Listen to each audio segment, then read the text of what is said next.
د ملک نور برخو په شان زیلانګو کې هم جشن آزاد تیاریان یې ښه په جوش او خروش سره روانې دي.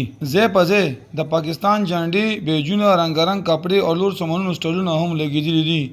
مقامي خلکو وینا وه چې 14 اګست خوشحالیانو سره موږ ته امن د پاره کردار ادا کول پکار دی. ما ټولو نه مخکې د وحدت نیوز او طفیل بیتو سره ډېره شکریا ادا کوو.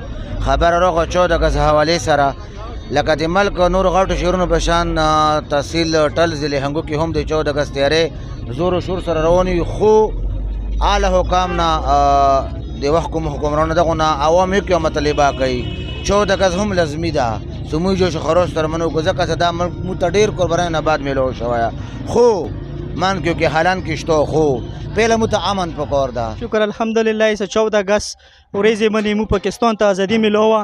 نو الحمدلله شکر وباسو چې مو پوه شولې پاکستان آزاد شوه ده. نو د دې ټول عوام تر څوره پاکستانیان دي کاغه پاکستان کې دي کاله روبر دي هغه ته مو مبارکباد یایو. مورونو پاکستانانو د 14 اگست کو خوشاله دي دا څو باندې په ډون ډنګ سره خوشاله سره وکي مو د پاکستان بنور او خون چې خوستا بشي. جشن آزادۍ په حواله سره 14 اگست باندې ډي سي افیس هنګو ټي ام ال ټل او ټل سکاوټس کې به هم پرچم کوشای تقریبات انعقاد کول شي. کیمرامین اسمت نور سره توفیق احمد خان، وحدت نیوز ضلع هنګو.